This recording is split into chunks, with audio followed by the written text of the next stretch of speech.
Emailing a referral to an agency. As this document states, ServicePoint provides the ability to send an email notification to an agency that you've made a referral to.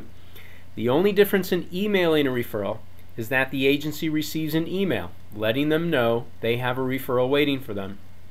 The only way for them to know what the referral is for is to run the ServicePoint outstanding referral report. Why then would you email a referral?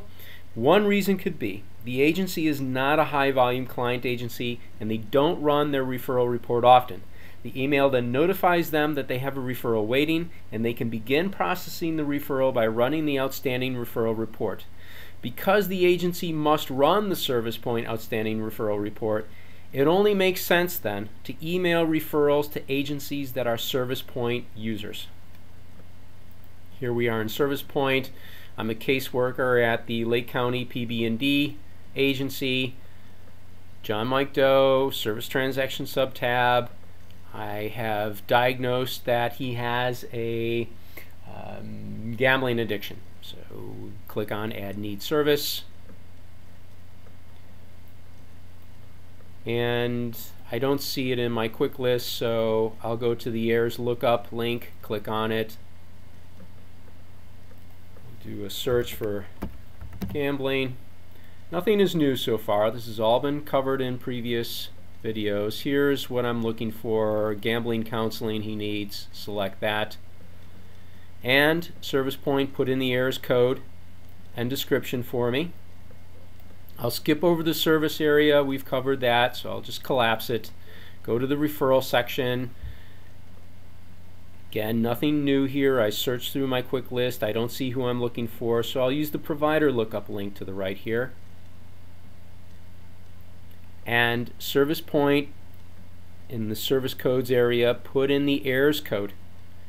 And because it put in the heirs code, it restricted the list of providers that provide this service of gambling counseling. So there's only 2 agencies in my COC that provide the service. Notice one has a little blue person next to it and the other one doesn't. As you saw, when I hover over the little blue person, the screen tip appears and it says ServicePoint user. So ServicePoint users, or agencies that have ServicePoint logins and use ServicePoint, have the little blue person next to them. Agencies that do not have the little blue person icon next to them. So Specialized Counseling Services does use ServicePoint. XYZ Counseling Services does not. So it only makes sense then for me to choose to send this email referral to Specialized Counseling Services.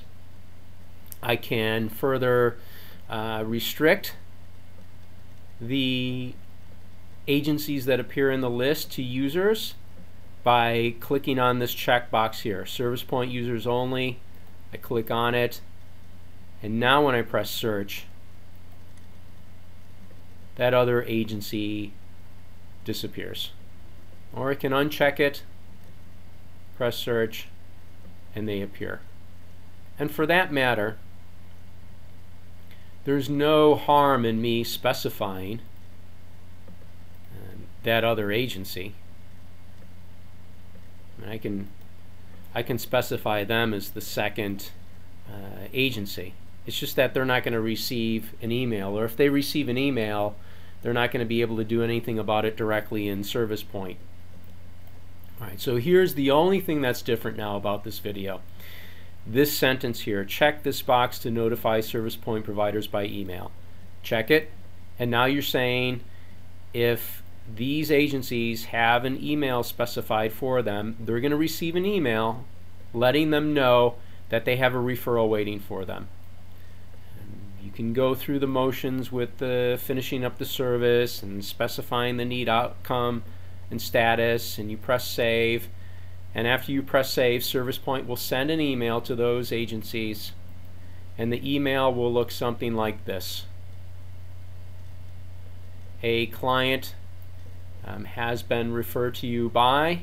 It lists the name of the caseworker and the agency that they work for, and it doesn't give them any information about the client, or it just tells them that they have a referral waiting and that they should run the outstanding referral report.